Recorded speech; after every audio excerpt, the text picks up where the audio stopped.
वैराग्याचे भाग्य संत संग हाची लाग, संत कृपेचे हे दीप करी साधका निष्पाप।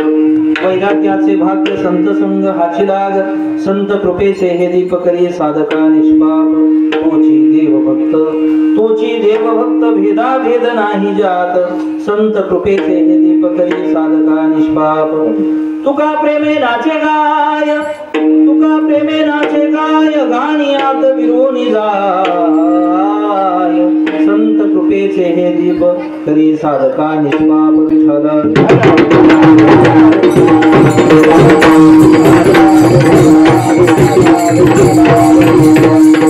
मायुवती तटे भीमरथ्यां, वरं पुंडरीकाय दातो मुनीन्द्रेहि, समागत्य तिष्ठं तमानंद कंदं, परब्रह्मलिंगं भजे पांडुरंगं। पांडुरंगा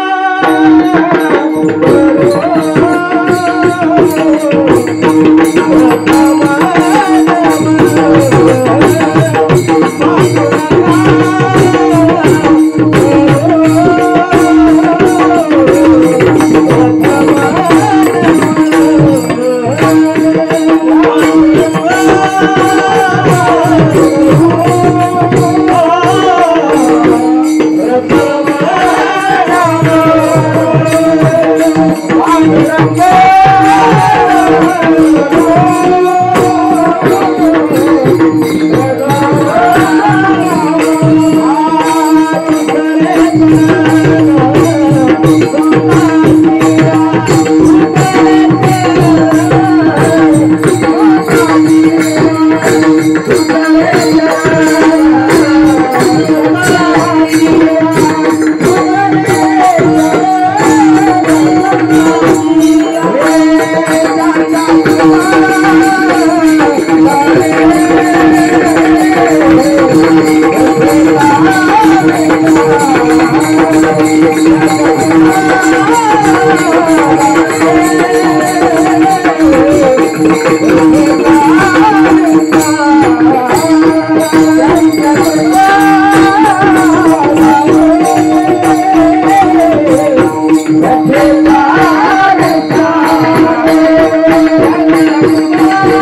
करुणा करू प्रथम नमन दुसरे चरण संतांची आहे त्यांच्या कृपादाने कथेचा विस्तार हो बाबाजी सद्गुरु दास तुका मस्तक हे पायावरी मस्तक हे पायावरी मस्तक हे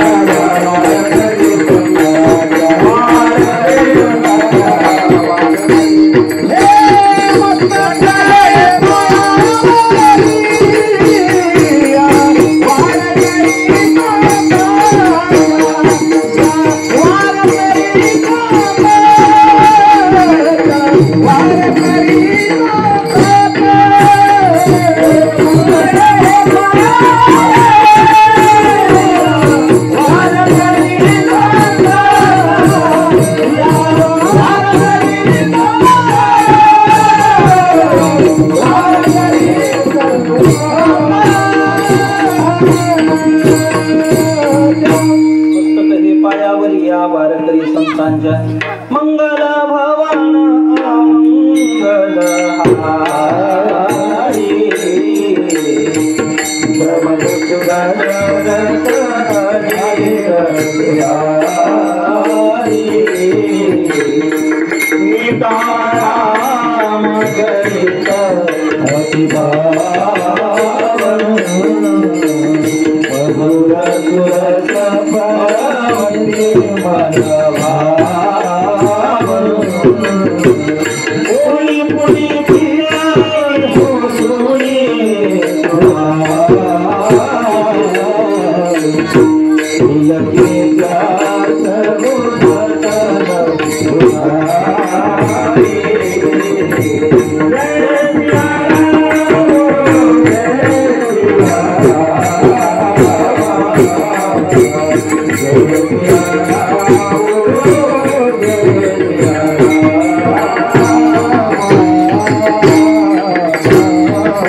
ब्रह्म सच्चिदानंद रूपा नमो सद्गुरु भक्त कल्याण मूर्ती नमो सद्गुरु भास्करा पूर्ण कीर्ती जयंते केले स्मरण होय सकळ विद्यांच्या अधिकरण तेच वंदो श्री चरण श्री गुरूंचे ते नमस्कार आता ओम नमो ज्ञानेश्वरा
वैराग्याचे भाग्य संत संग हाचे लाग संत कृपेचे हे दीप करी साधका निष्पाप प्रस्तुत प्राप्त प्रसंगी कीर्तन सेवेकरिता म्हणजेच निरूपणाकरिता प्राप्त असणारा अभंग निवडलेला अभंग महान भगवत भक्त श्रीमंत श्री जगद्गुरु तुकाराम महाराज यांच्या गाथ्यातील 4 चरणाचा अभंग असून या अभंगाच्या माध्यमातून जगद्गुरु संत श्रेष्ठ तुकाराम महाराजांनी वैराग्याची मीमांसा केली आहे. विठ्ठल विठ्ठल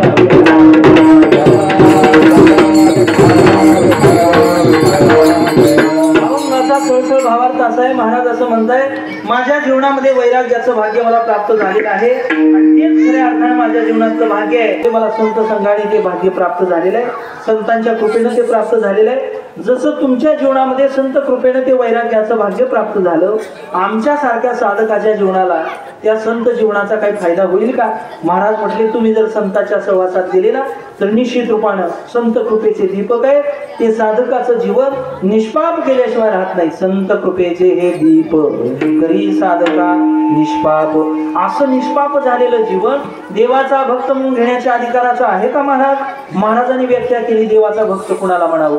तोची देव भक्त भेदा भेद नाही जात. ज्याच्या जीवनात भेद राहिला नाही, ज्याच्या ठिकाणी अभेद सुद्धा राहिला नाही, भेद अभेदाच्या पलीकडची अवस्था ज्याला प्राप्त आहे, वेदांत शास्त्रामध्ये याला कल्पित भेद म्हणतात, ही अवस्था ज्याला प्राप्त आहे तो खऱ्या अर्थाने देवाचा भक्त आहे. तोची असा चकार वापरून महाराज सांगतायत, तोची देव भक्त भेदा भेद नाही जात.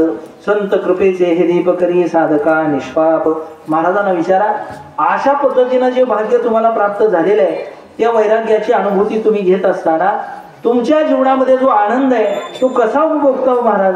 महाराज म्हटले, मी भजनानंदामध्ये गातो, नाचतो, प्रेमाने आनंदामध्ये उड्या मारतो आणि त्याच्यामध्येच मी विरघळून जातो. तुका प्रेमे नाचे गाय गाणियात विरोनी जाय.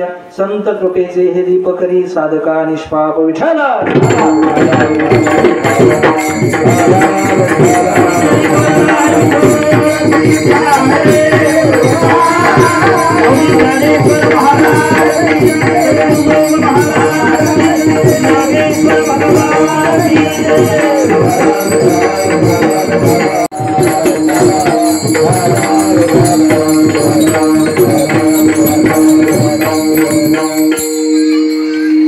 पुण्यभूमी, पवित्र भूमी मोजे देगाव वाळूज, तालुका मोहोळ, जिल्हा सोलापूर या क्षेत्रामध्ये आदर्श सप्ताह प्रतिवर्षाप्रमाणे याही वर्षी मला वाटतं 28वे वर्ष आहे. या 28व्या वर्षामध्ये आमचे परमस्नेही आदरणीय गुरुवर्य हरिभक्ती पारायण परमेश्वरजी महाराज शिंदे यांच्या कुशल अशा मार्गदर्शनातून आणि विशेष अशा सहकार्यातून, ग्रामस्थ मंडळींच्या विशेष अशा सहकार्यातून, अन्नदाते, देणगीदाते, अजून काही या ठिकाणी सेवा करणारी मंडळी, सर्वांच्याच माध्यमातून समस्त ग्रामस्थ मंडळी, त्याचबरोबर श्री संत श्रेष्ठ ज्ञानेश्वर माऊली कमिटी, तरुण मंडळ म्हणा, या सर्व मंडळाच्या माध्यमातून या ठिकाणी प्रतिवर्षाप्रमाणे याही वर्षी माऊली ज्ञानेश्वर महाराजांच्या ज्ञानेश्वरीचं सुंदर असं पारायण या ठिकाणी व्यासपीठ चालक हरिभक्ती पारायण गुरुवर्य संतोषजी महाराज काकडे या ठिकाणी उपस्थित आहेत. रात्री त्यांची सेवा आपण श्रवण केलेली आहे आणि त्याचबरोबर सुंदर असं गायन करण्याकरता दुसरे भागवताचार्य हरिभक्ती पारायण संतोषजी महाराज लहाने या ठिकाणी उपस्थित आहेत. त्यांनाही धन्यवाद देतो. मृदंगाची सुंदर अशी सेवा करण्याकरता हरिभक्ती पारायण शहाजी महाराज गदादे या ठिकाणी उपस्थित आहेत. या सर्व कलाकार मंडळीसाठी जोरदार माझ्यासोबत आलेले हरिभक्ती पारायण दुसरे कीर्तनकार या ठिकाणी गायनासाठी उभे आहेत. सोमेश्वरजी महाराज कर्डिले त्यांच्यासाठी सुद्धा एकदा हो जाऊन देतात. आणि असा वैभवशाली सप्ताह इथं 4-4 पकवाज आहेत आणि विशेष म्हणजे पकवाज कळत येत वाजवले आहे का नाही? नाहीतर गोंधळ असून काही कामाचा नाही. सगळी मंडळी अत्यंत चांगली, मला वाटते हरिभक्ती पारायण सुद्धा महाराज यांच्या संस्थेतली मंडळी या ठिकाणी उपस्थित आहेत. त्यांच्या संस्थेतले सगळे असणारे विद्यार्थी मंडळी या ठिकाणी उपस्थित आहेत. त्यांनाही मी धन्यवाद देतो. रामायणाची कथा या ठिकाणी सुंदर चालू आहे. हरिभक्ती पारायण परमपूज्य गुरुवारी आमचे मार्गदर्शक कुमारजी महाराज दळवी या ठिकाणी उपस्थित आहेत. महाराजांसाठी सुद्धा एकदा जोरदार टाळ्या झाल्या पाहिजे. सर्वांच्या चरणावरती नतमस्तक होतो. एक नंबर सिस्टीम लागली, अशीच राहू दे बरं का. आता काय बदल करू नका, आता काय सुद्धा वाजवू देऊ नका. फक्त एवढी तुमच्या चरणावरती विनंती आहे. सर्व माता मावल्या या ठिकाणी मोठ्या संख्येने उपस्थित आहेत. त्यांनाही धन्यवाद. सर्व मंडळींच्या चरणावरती आणि खऱ्या अर्थाने नतमस्तक होतो आणि सेवेला प्रारंभ करतो. विठ्ठला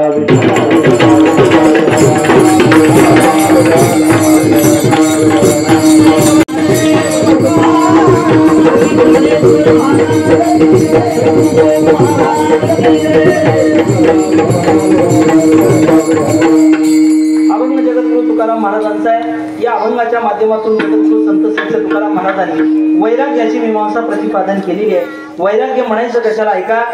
वेदांत शास्त्रामध्ये आलेली व्याख्या तुम्हाला सांगतो.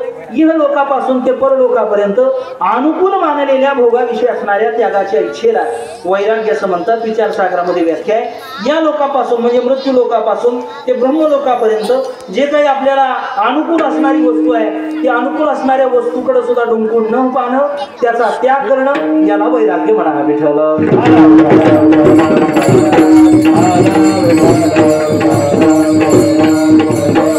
देवाच्या भाषेमध्ये जर सांगायचं झालं, वस्तू अगोदर आपल्याला प्राप्त असली आणि त्या प्राप्त असणाऱ्या वस्तूचा त्याग करणं, उपभोग न घेता तिच्याकडे न पाहणं, याला वैराग्य म्हणा. आता व्यवहारामध्ये अनेक वस्तू आपल्याला प्राप्त असतात, पण त्या प्राप्त असणाऱ्या वस्तूचा एकतर उपभोग घेता येतो, भोग घेता येतो किंवा त्याग करता येतो. म्हणजे वस्तू प्राप्त असेल तर तिचा भोग किंवा त्याग हा संभव आहे. म्हणजे भोगण्याकरता किंवा त्यागण्याकरता वस्तू अगोदर आपल्या जवळ असली पाहिजे. वस्तू नसेलच तर तिचा त्याग करणं कठीण आहे. एखादा भिकारी जर म्हटला मी विमानात बसणारच नाही, ह्याला सायकलीला कोण टाकायला होते नाही, आणि काय म्हणतात तर तिचा भोग किंवा त्याग संभव आहे. वस्तू जर प्राप्त नसेल तर तिचा भोग किंवा त्याग संभव नाही. याचा अर्थ असा आहे, वस्तू एकतर आपल्याला पाहायला मिळाली पाहिजे, पाहिलेली वस्तू आपल्याला मिळाली पाहिजे, मिळालेली वस्तू आपल्याला कळाली पाहिजे, कळालेल्या वस्तू म्हणजे त्याचं ज्ञान आपल्याला झालं पाहिजे. आणि वस्तू जर प्राप्त असेल, तिचं ज्ञान असेल, आणि ज्ञान असल्यानंतर त्या वस्तूविषयी अंतःकरणात प्रेमाची भावना उत्पन्न होते. मग ती वस्तू अनुकूल असेल तर सुख देते, प्रतिकूल असेल तर दुःख देते. पक्वास बरोबर काळी दोनला असला तर आनंद वाटतो, कमी जास्त नाही बरोबर लागलेला आहे. जर कमी जास्त असला की काय घोटाळा होते, म्हणजे आमचा बी मेळ नाही तुमचा बी मेळ नाही असं होण्याची शक्यता असते. म्हणजे वस्तू जर अनुकूल असेल तर सुख देते, प्रतिकूल असेल का नाही तर दुःख दिल्याशिवाय राहत नाही. आलं का ध्यानात? विठ्ठल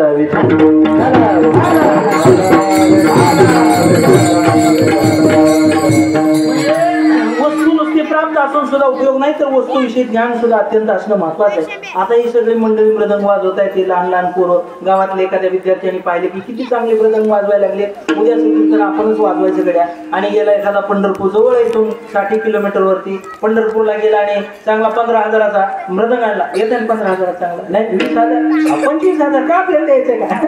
25,000चा चांगला मृदंग आणला आणि 25,000चा चांगला मृदंग आणला आणि महाराजांना म्हटला या सगळ्या मंडळींना, तुम्ही जरा आज जरा विरंगुळा करा, आज जरा म्हटलं जरा आराम करा, आजचं कीर्तन काय करतो मी वाजवतो. आता माझा तुम्हाला प्रश्न आहे, तुम्हाला बोलता येते का? नाही, आमच्याकडे बारकी बारकी पोरं बोलते.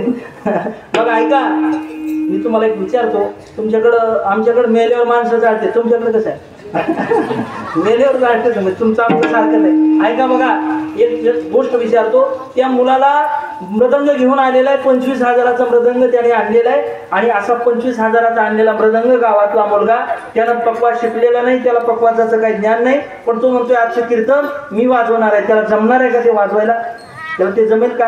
जमणार नाही, ते वाजवायला जमणार नाही. याचं कारण असं आहे, वस्तू प्राप्त आहे पण वस्तूविषयी त्याला ज्ञान नाही. वस्तू प्राप्त आहे पण वस्तूची त्याला जाणीव नाही. आणि मग जर वस्तूचं ज्ञान नसेल, वस्तू प्राप्त असून त्या वस्तूचं जर ज्ञान त्याला झालेलं नसेल, तर त्या वस्तूचा उपभोग त्याला घेता येणार नाही किंवा त्या वस्तूला त्याला वापरता येणार नाही. जसं की एखादा व्यक्ती बाजारात जावा आणि लाख रुपयाचा मोबाईल त्यानं घ्यावा आणि त्यानं दाखवायला सुरुवात करावी, बघा महाराज असं आहे तसं आहे, हे सगळं दाखवायला सुरुवात केली. तेवढ्या त्याच्यावरती फोन यावा आणि फोन आल्यावर त्याला जर म्हटलं अरे उचल की फोन, तो म्हटलं सगळं जमायले, फक्त फोन उचलायला जमा नाही. आता मला सांगा, वस्तू प्राप्त आहे पण वस्तू प्राप्त असून सुद्धा जर त्याला त्याचा उपभोग घेण्याकरता त्याचं ज्ञान नसेल तर काही उपयोग होणार नाही. मग तशा अनेक आपल्याला वस्तू प्राप्त आहेत. सगळ्यात महत्वाची वस्तू ही नर शरीर आपल्याला प्राप्त आहे. प्राप्त असताना सुद्धा त्याचं ज्ञान आपल्याला आहे का? अजिबात नाही. ऐका, दुर्लभो मानुषो देहो देहिना भूषण भंगुरा तत्रापि दुर्लभम म्हणजे वैकुंठ प्रिय दर्शन. असा दुर्लभ असणारा देह आपल्याला प्राप्त झालेला आहे पण त्याचं आपल्याला ज्ञान नाही. ऐका, नरदेह दुर्लभ जाना शतवर्षाची गणना त्यामध्ये दुःख यातना तुम्ही आठवा मधुसूदन तुम्ही वासुदेव वासुदेव म्हणा तुम्ही वासुदेव वासुदेव म्हणा तुम्ही वासुदेव वासुदेव म्हणा तुम्ही वासुदेव वासुदेव म्हणा. म्हणजे या देहामध्ये आल्यानंतर या देहाचं महत्व आपल्याला कळालेलं नाही. म्हणजे वस्तू प्राप्त आहे, पण प्राप्त असणाऱ्या वस्तूचा जर आपल्याला ज्ञान नसेल तर वस्तू प्राप्त असूनही उपयोग होणार नाही. आता व्यवहारामध्ये अनेक वस्तू आहेत. एकच सोपं उदाहरण देतो तुम्हाला, ऐका. अगदी 5-7 वर्षाचा मुलगा बाळू आपल्या आईच्या कामात लुडबुड करतो. आई म्हणते तू जरा बाळू बाजूला थांब, तुला यातलं काही कळत नाही. बाळू मग म्हणतो मला काही कळत नाही. थोडे दिवस जातात, वडिलांना म्हणायला लागतो बाबा असं करू, बाबा आपण तसं करू. वडील म्हणतात तू बाळू जरा बाजूला थांब, तुला यातलं काही सुद्धा कळत नाही. मग बाळू आईकडे जातो, आईला म्हणतो आई बाबा म्हणतात मला काय कळत नाही, तू म्हणते मला काय कळत नाही, मग मला कळणार आहे का नाही कधी, का उगाच आपलं कसं काय म्हटले. त्यावेळेला आई म्हणायला लागली बाळू तुला आताच कळायचं नाही, मग कधी कळणार आहे, सप्ताह झाल्यावर बाळ घालायची कधी कळणार आहे. त्यावेळेला बाळूला आई म्हणायला लागली तुला आता कळणार नाही बाळा, तुझे 2चे 4 हात झाले म्हणजे लग्न झाल्यावर तुला कळेल. बाळूचं लग्न सुद्धा होते. आता घरात लग्न लवकर जमत नाही, पण आता कीर्तनामध्ये लवकर सांगायला लागते. आता खंत असे महाराज, एक सामाजिक प्रश्न असा आहे की बघा आजकाल शेतकऱ्याच्या मुलाला पण नवरी द्यायला तयार नाही. आम्ही प्रत्येक गावात गेलो तर नाही, माणसं बायोडाटा घेऊन तयारच आहे, हो काय आमचं पोरग आहे, आम्हाला असलीच कामं जास्त लागायचे, काय सांगायचे. पण खरं सांगू का तुम्हाला, आणि आता शेतकऱ्याच्या परिस्थितीमुळे शेतकऱ्याकडे पाहण्याची लोकांची काय झाली दृष्टी बदलली. शेतकरी सुद्धा अडचणीत आला. का अडचणीत आलाय, तिथे द्राक्ष बागायतदार किती आहेत, हातवरी करा बघ. आम्ही तुमच्या कामाचं सांगायला लागलो. द्राक्ष बागायतदार थोडकेच आहे. आता तुम्हाला मी एक उपाय सांगतोय का. द्राक्ष बाग कोणी लावायची इथनं पुढे मी तुम्हाला सांगतो. ज्याच्याकडे मोकार पैसा आहे ज्याच्याकडे भरपूर पैसा आहे, किती नुकसान झालं तर सहन करायची ज्याची ताकद आहे, ज्याच्याकडे आता ते काय 3 नंबर 2 नंबर काय म्हणते तसलं बी काय असलं तरी मी चालतंय. आणि मग इतका पैसा ज्याच्याकडे आहे त्यानं द्राक्षाची बाग लावायची. दुसरी गोष्ट तुम्हाला सांगतो, बाग कोणी लावायची ज्याच्या घरी घरचं करणारे लोक आहेत, घरून काही 4-2 माणसं पाहणार आहेत, त्यांनी बाग लावायची. तुमच्या फायद्यात सांगायला तुम्ही म्हणतात महाराज काय सांगायले का, आम्ही रोज ह्या समस्या पाहतोय समाजामध्ये. आत्महत्या चालू आहे शेतकऱ्याच्या, मराठवाड्यामध्ये, विदर्भामध्ये, पश्चिम महाराष्ट्रामध्ये सुद्धा शेतकरी द्राक्ष बागायतदार असताना सुद्धा आत्महत्या करायला लागलाय. लक्ष देऊन ऐका. म्हणून करता तुम्हाला सांगतो, ज्याच्या घरून काम करणारा व्यक्ती आहे त्यानं द्राक्षाची बाग लावावी. दुसरी गोष्ट, किती नुकसान झालं तरी सहन करायची ताकद आहे त्यांनी द्राक्षाची बाग लावावी. तिसरं सांगतो ऐका, बांधावरून जो शेतकरी नुसतं कॅमेऱ्यानं लावून पाहतोय, बांधावर उभा राहतोय, नुसतं हे करा ते करा म्हणणाऱ्यानं अजिबात त्या बागाच्या भानगडीत पडायचं नाही. आणि बाग लावताना 10-5 एकर एकदम कधीच लावायची नाही, उगं थोडी थोडी लावायची, त्यात समाधान म्हणायचं, नाहीतर तुमचं काही खरंच नाही. मी तुम्हाला सांगतो आता म्हणजे हे तुमच्या कामाचं सांगायला लागलं. विषय असा निघाला, शेतकऱ्याच्या मुलाला कुणी मुलगी देत नाही. पण तुम्हाला हात जोडून सांगतो बाबांनो, लक्षात ठेवा, 5-7 वर्षापूर्वी, मला वाटते 2020 साली, 4-5 वर्षापूर्वी कोरोना नावाचा विषाणू सगळ्या जगभरामध्ये आला होता. जगातल्या सगळ्या फॅक्टऱ्या बंद होत्या, कारखाने बंद होते, सगळी दुकानं सुद्धा बंद होती, सगळे उद्योगधंदे बंद होते. फक्त धंदा चालू होता तो शेतकऱ्याचा, शेती नावाचा धंदा चालू होता. आणि म्हणून करता शेतीचा धंदा कालही चालू होता, आजही चालू आहे, पुढे सुद्धा चालू राहणार आहे. लोकसंख्या वाढायला लागली, शेती वाढत नाही, शेती घटायला लागलेली आहे. लोकांची संख्या वाढली, शेतीची संख्या कमी झाली. पूर्वी घरात 5 लोक होते, आता 10 लोक झाले, 10चे 15 होतील, 15चे 20 होती.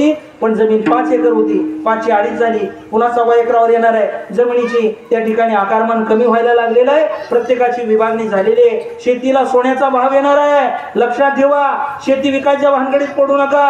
जर कुणा आता आहे ती माझ्याकडे गिरायक, कुणाला विकायच्या आपलं तुम्हाला सांगतो, शेती अत्यंत महत्वाची आहे. शेती विकू नका. शेतकऱ्याच्या मुलाला नवरी द्या रे बाबानो. जगाचा पोशिंदा, जगाचं पालन करणारा, जो जगाला साखर पुरवतो, जगाला अन्नधान्य पुरवतो, असा शेतकरी, त्याच्या पोरावरती जर आज ही वेळ येत असेल तर लक्षात ठेवा, आपल्या हातून हे एक प्रकारचं पाप घडते. दुसरी गोष्ट अशी की जिला कवा केसाला तेल लावायचं माहित नाही, ती सुद्धा म्हणते मला पुण्यातच राहायचं. आता कसं का माहिती सांगा बरं मला असं म्हणून का, अहो तिचं MBA झालंय, इंजिनिअरिंग झालंय, मेडिकल झालंय, तिने राहू दे की पुण्या मुंबईमध्ये. सगळ्यांनीच पुण्या मुंबईला जाऊन राहायचं म्हणजे तिथल्या लोकांनी कुठे राहायचं, ही सुद्धा महत्वाचा विषय. त्यामुळं शेतकऱ्याच्या मुलीने तरी किमान लय मोठा सविस्तार असावा, असा असावा, तसा असावा. हे सामाजिक प्रश्न आहे म्हणून तुमच्या समोर मांडायला लागलोय. दैनंदिन जीवनामध्ये खूप मोठं संकट खेड्यापाड्यामध्ये. आज तुम्ही गावामध्ये सर्च करा, कमीत कमी 40 मुलं तुमच्या गावातली लग्नाची, कमीत कमी म्हणायला लागलो बरं का, 40 ते 400 बघा या गावामध्ये लोकसंख्येच्या मानानं. आणि 40, 50, 100, कुठं 200, कुठं 400 अशी मुलं आणि लग्नाची राहिलेले. आणि म्हणून आणि सगळ्याच्या सगळ्या किल्ल्या कोणाच्या हातात आहेत? घरच्यांच्या हातामध्ये. कुणाच्या? घरच्या स्त्रियांच्या हातामध्ये. आणि जर त्यानं सांगायला सुरुवात केली की नाही, स्थळ आले असं आहे तसं आहे, 15-20 एकर बागायत आहे, मुलगा काय करतोय? शेती करतोय. नगं बाय शेती अशी परिस्थिती घरच्या महिला त्या शेतकऱ्याला आपली मुलगी द्यायला तयार होत नाही. पण तुम्हाला मी हात जोडून सांगतो, एक जगामध्ये सगळे धंदे बंद पडतील, पण शेतीचा धंदा बंद पडणारा नाही. म्हणून बाबांनो तुम्हाला त्या लेकीच्या माईला सुद्धा मी हात जोडून सांगतो, माई आपला मालक सुद्धा शेती करत होता. असं काही नाही की शेती करणारा प्रत्येकाचं नुकसानच होते, असं काही नसते. शेतकऱ्याचं नुकसान का होते मी सांगायला लागलो, लक्ष देऊन ऐका. शेतकऱ्याचं नुकसान का होते? पुढचा मागचा विचार न करता कुण्यातरी आत्याच्या मामाच्या अमक्याला तमक्याला द्राक्षाचे पैसे झाले आणि म्हणून बागा लावायच्या. 100मध्ये 4 लोकांना पैसे होते. आमच्या गावामध्ये 500 एकर बाग आहे, मला माहिती आहे. 100मध्ये 4 लोकांना पैसे होते आणि त्या 4 लोकांचं बघून 400 लोक बाग लावतात आणि पुन्हा बँका घरी येऊन बसतात आणि पुन्हा म्हणायचं महाराज सांगा की असायला काय चढला होता. म्हणून तुम्हाला मी हात जोडून सांगतो, आत्महत्येची वेळ आपल्यावरती, मुलांवरती वाईट दिवस येऊ द्यायचे नाही. सामाजिक प्रश्न तुम्हाला माहित असावा. तुम्हाला काहीतरी मोलाचं मार्गदर्शन व्यवहारातलं बी मी सांगत असतो. काय विचारायचं असलं तर कीर्तन झाल्यावर विचारा. विठाला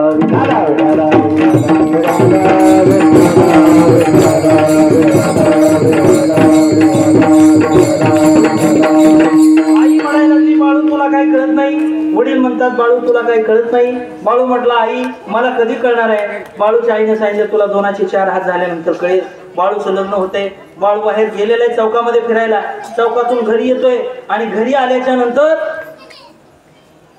आल्यानंतर बायकोनं ताट वाढलेला जेवायला, हात न धुता ताटावरती जेवायला बसतोय.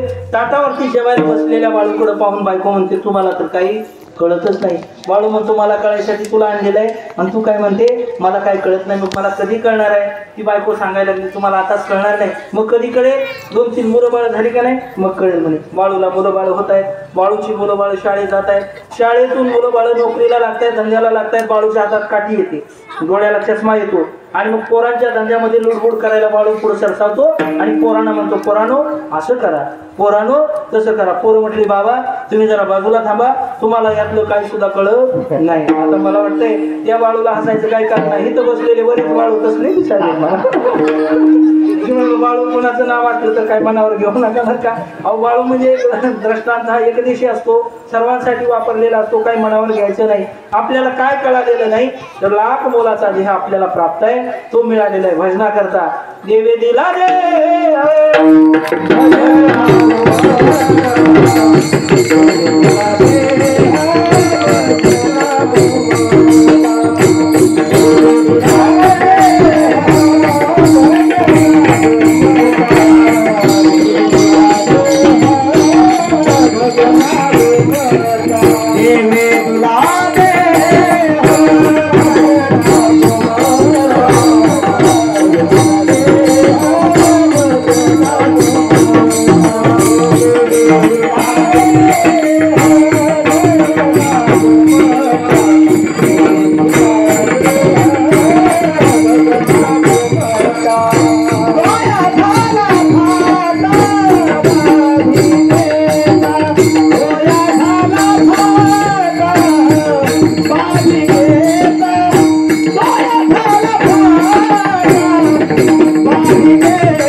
देह प्राप्त आहे म्हणजे वस्तू प्राप्त आहे, तरी सुद्धा आपल्याला त्याचं ज्ञान नसल्या कारणामुळं बऱ्याच गोष्टी प्राप्त होऊन सुद्धा त्याचं ज्ञान जर नसेल तर वस्तू प्राप्त असून उपयोग होणार नाही. म्हणून वस्तू प्राप्त असेल तर तिचा भोग किंवा त्याग आपल्याला करता येतो. म्हणजे भोग किंवा त्याग करण्याकरता वस्तू अगोदर आपल्या जवळ असली पाहिजे. वस्तू जर नसेल तर त्याचा उपयोग होणार नाही. कीर्तन सुटले का आजीबाई माझ्याजवळ आल्या, मला म्हणायला लागले महाराज आमची पोरं दह्याला दुधाला तुपाला अजिबात हात लावत नाही. मी म्हणलं कसं काय लावत नाही? ती नसतेच म्हटले आमच्यात काय करतील, आता नसल्यावर काय शेजारीच्या जाऊन चोऱ्या करतील का? म्हणजे वस्तू प्राप्त असली पाहिजे ना, प्राप्त नसेल तर उपयोग होणार नाही. ऐका, या वैराग्याची जीवनामध्ये गरज आहे, म्हणजे त्यागाची जीवनामध्ये गरज आहे. हे वैराग्य बोनस पद्धतीचे 2 मिनिटांमध्ये सांगतोय का. एक वैराग्य आहे ते म्हणजे इतिहासातलं वैराग्य आहे, एक आहे पुराणातलं सांगायचं. आता इथं रामायण सुरू आहे, रामायणातलं एक वैराग्य सांगतो, एक इतिहासातलं सांगतो. वैराग्य म्हणजे समर्पण. देशासाठी अनेक क्रांतिकारकांनी समर्पण दिलेलं आहे, त्याग केलेला आहे, आपल्या प्राणाची आहुती दिलेली आहे आणि म्हणून खऱ्या अर्थाने आपण स्वातंत्र्य उपभोगतोय. त्यांच्या जीवनात त्यांनी त्याग केला, वैराग्य धारण केलं, समर्पण केलं, म्हणून खऱ्या अर्थाने आपण स्वातंत्र्य उपभोगतोय. ऐका, भगतसिंह नावाचे क्रांतिकारी आपल्याला माहिती आहेत. भगतसिंहाचं लग्न ठरते आणि भगतसिंहाची आई त्या भगतसिंहाच्या हातावरती 50 रुपये 100 रुपये देते आणि सांगते, भगत अरे बाजारामध्ये जा आणि बाजारातलं साहित्य घेऊन ये, आपल्याला तुझं लग्न लावायचं आहे. आणि लग्न लावण्याकरता ते साहित्य आणण्याकरता बाजार भरण्याकरता आणि भगतसिंह बाजारामध्ये जात आहेत. कोण बोलतो इकडं? माऊली महिला मंडळ. बोलायचं नसतं कीर्तनामध्ये, कीर्तनाला पुन्हा डाराव करावं लागेल तुम्हाला, कोणी सुद्धा बोलू नका. ऐका, भगतसिंह बाजारामध्ये जात आहेत आणि हातामध्ये 100 रुपये आहेत.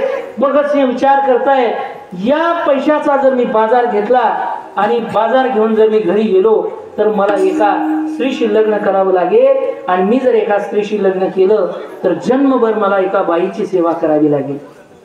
मी जर स्त्रीशी लग्न केलं तर जन्मभर मला तिची सेवा करावी लागेल. बाईच्या सेवेमध्ये मला जन्म घालवावा लागेल, जन्मभर मला एका बाईची सेवा करावी लागेल. पण हेच पैसे जर मी माझ्या देशसेवेसाठी वापरले तर जन्मभर मला माझ्या भारत मातेची सेवा करण्याचं सौभाग्य प्राप्त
माणसं देत आहे. तुम्ही निष्ठा हवा बघा महाराज, तुम्ही लवकर मोठी घोषणा दिली पाहिजे. ऐका, भगतसिंहांनी सांगितलं, या 50 रुपयाचा बाजार जर मी घरी घेऊन गेलो तर मला एका बाईशी विवाह करावा लागेल, जन्मभर मला एका बाईची स्त्रीची सेवा करावी लागेल.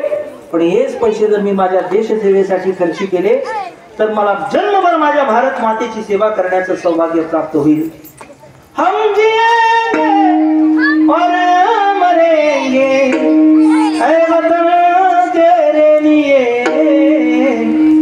दिल दिया है जान भी देंगे ऐ वतन तेरे लिए.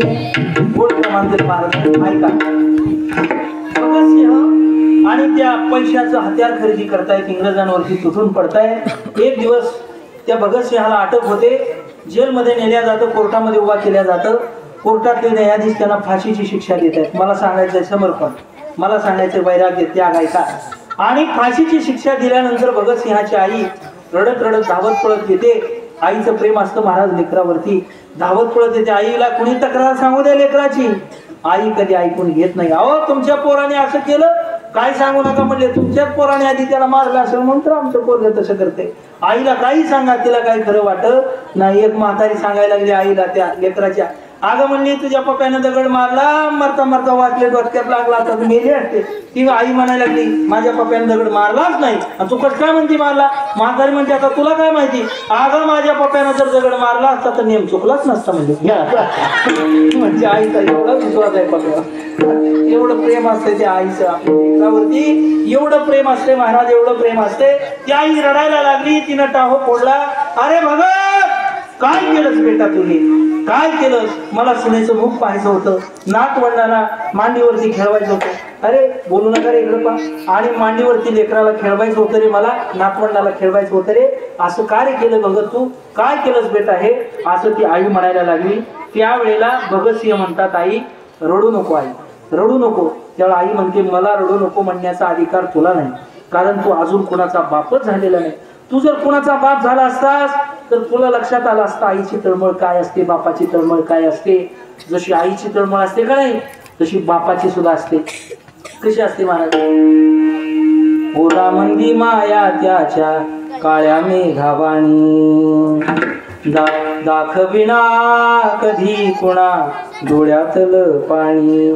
जिजू जिजू संसाराचा गाडा हाकला, पटामंदी हसू जरी कणा वाकला. घडीभर तू थांब जरा ऐक त्याची धापर, लई अवघड हाय गड्या उमगाया बापर, उमगाया बापर. आई वडिलाची तळमळ एवढीच असते महाराज, लेकराचं हित व्हावं. पण खरं हित कशात आहे त्यांना माहितीच नसते, त्याच्यामुळे ते लेकराचं नुसतं हित व्हावं, हित व्हावं अशी त्यांची इच्छा असते महाराज. त्या आईला सांगितलं भगतसिंहाने सांगितलं आई रडू नको, आई रडू नको. आई काय ऐकत नाही. त्यावेळेला भगतसिंहाने आईकडून एक वचन मागितलं, आई मला एक वचन दे, ऐका मला सांगायचंय. समर्पण मध्ये बसून बोलणारे इकडे लक्ष द्या, ऐका. भगतसिंह म्हणतात आपल्या आईला, आई मला एक वचन दे, माझी एक इच्छा पूर्ण कर, माझी एक मागणी पूर्ण कर. त्यावेळेला भगतसिंहाची आई म्हणते एकच काय रे भगत, 10 इच्छा बोलून दाखव, मी तुझ्या सगळ्या इच्छा पूर्ण करायला तयार आहे. त्यावेळेला भगतसिंहाने सांगितलं आई ज्या दिवशी मला फाशीवरती दिल्या जाईल, ज्या दिवशी माझं प्रेत धरणीवरती पडलेलं असेल आणि इंग्रज सरकारचा निरोप येईल तुमच्या मेलेल्या भगतसिंहाला घेऊन जा, त्यावेळेला माझं प्रेत नेण्याकरता माझ्या बाबाला पाठव, माझं प्रेत नेण्याकरता माझ्या मित्राला पाठव, माझं प्रेत नेण्याकरता गावातल्या कोण्याही एका व्यक्तीला पाठव आई, पण माझं मेलेलं प्रेत न्यायला तू येऊ नको आई.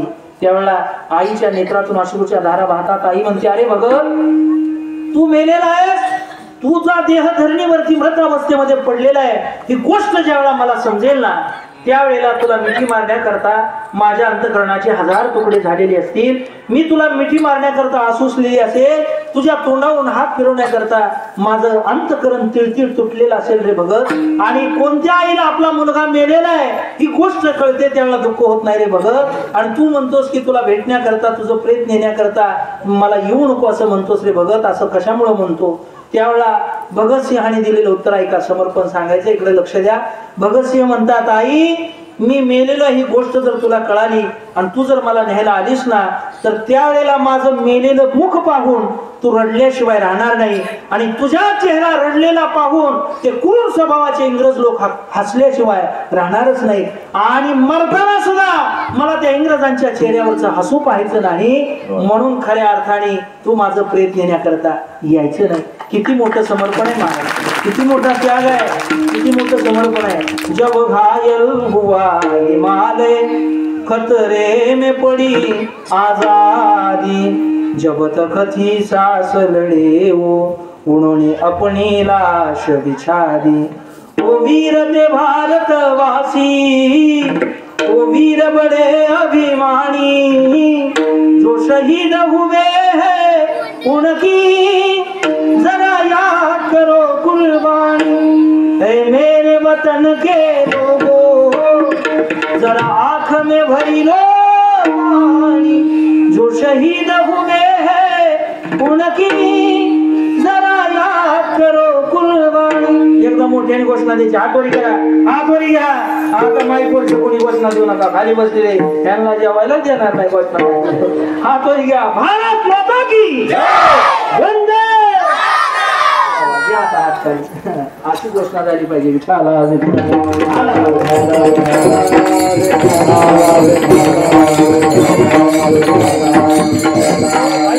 हे झालं इतिहासातलं समर्पण आहे. 2 मिनिटांमध्ये पुराणातलं समर्पण रामायण सुरू आहे. ऐका, रामायणामध्ये रामप्रभूला बोलणारे बोल नका रे. रामप्रभूला वनात जाण्याची वेळ येते. रामप्रभू ज्या वेळा वनात निघताय त्यावेळेला सीता माता धावत पळत येते. महाराज रामप्रभूने अंगावरती वल्कल धारण केलेले आहेत. कौशल्या मातेच्या सदनी गेलेले आहेत रामप्रभू.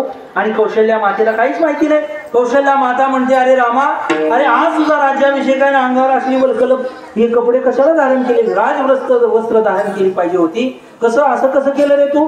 त्यावेळेला रामप्रभू म्हणतायत, आई आज माझा राज्याभिषेक आहे, गोष्ट खरी आहे. मला माझ्या बाबांनी राज्य द्यायचं ठरवलं, ही सुद्धा गोष्ट खरी आहे. पण मला माझ्या बाबांनी अयोध्येचं राज्य न देता वनातलं राज्य दिलेलं आहे. आणि वनातलं राज्य मोठं आहे, अगं अयोध्येतलं राज्य तर अत्यंत छोटं आहे. म्हणून मी वनातलं राज्य भोगवण्याकरता निघालेलो आहे. कौशल्या मातेच्या नेत्रात अश्रू येतात.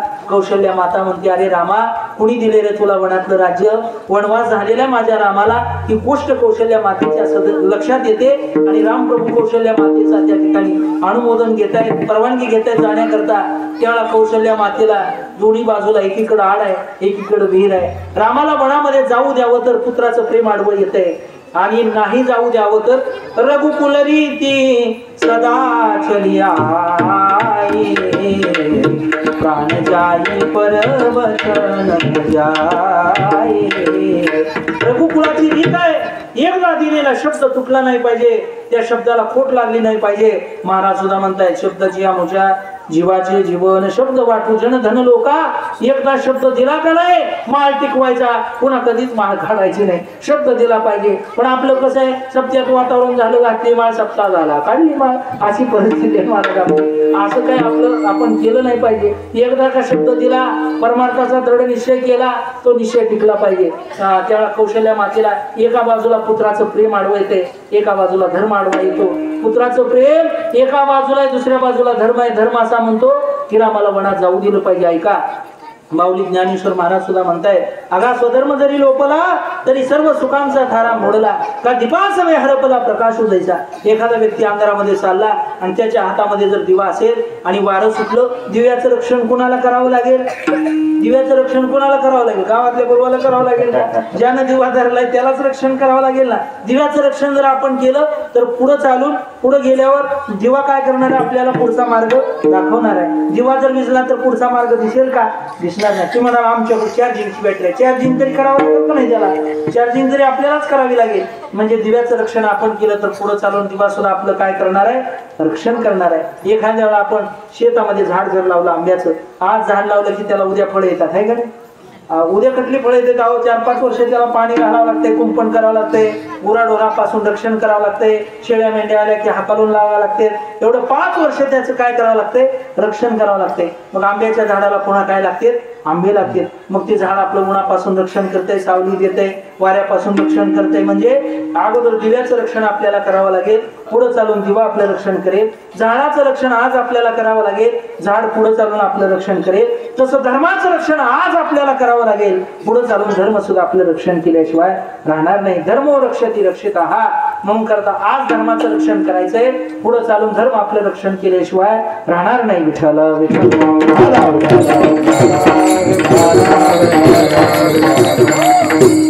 कौशल्या माता विचार करते रामाला जाऊ दिलं पाहिजे. आता संक्षिप्त सांगतो बरं का, वेळ नाही. आणि मग सीता मातेला माहिती होतं. सीता माता धावत पळत येते, म्हणते निरोप कसला माझा घेता, निरोप कसला माझा घेता, जेथे राघव तेथे सीता. अहो जिथं राघव आहे तिथं सीता येणारच आहे. आजवर तुम्ही महालामध्ये बसला, आजवर तुम्ही महालामध्ये होता, त्यावेळेला मी सुद्धा महालामध्ये होते. आज जर तुम्ही वनामध्ये निघालेला असाल तर मी सुद्धा राजमहल सोडून आणि मग मी सुद्धा वनामध्ये येणार आहे. ऐका, पूर्वीच्या स्त्रिया पतिव्रता धर्माचं पालन करणाऱ्या होत्या. एखादा पती जर वनात निघाला तर ती स्त्री सुद्धा आपला महल सोडून काय करायची, वनात निघून जायची. आज जर एखाद्या व्यक्तीला न केलेल्या गुन्ह्यापायी, आता गुन्हा तर केला नाही असा व्यक्तीच नाही, पण समजा एखाद्या व्यक्तीला जर 14 वर्षाची जेल झाली तर त्याची पत्नी म्हणेल का, निरोप कशाला, ती म्हणेल का मला अहो पूर्वीचा काळ आताचा काळ खूप मोठा फरक आहे. पूर्वी रस्ते साधे होते, माणसं सुद्धा साधी होती. आता रस्ते डांबरी झालेत, माणसंही डांबरट झाली. एवढा फरक आहे महाराज. पूर्वीच्या काळामध्ये एखादं लेकरू जर रडायला लागलं का नाही तर त्याची आई त्याच्यासाठी अंगाई गीत गायची. गाय झोपली गोठ्यात घरट्यात चिवताई, गाय झोपली गोठ्यात घरट्यात चिवताई, परसात वेलीवर झोपल्या ग जाई जुई, जगावे घडी ही ममता, हो जगावे घडी ही ममता, जगावे घडी अंगाई. आज माझ्या पाडसाला झोप काग येत नाही, निंबोडीच्या झाडा मागे चंद्र झोपला ग बाई. त्यावेळीची आई लेकरासाठीच म्हणत होती का म्हाताऱ्या माणसाला म्हणायची अगं माझ्या पाडसाला, असं लेकरासाठीच म्हणत होती.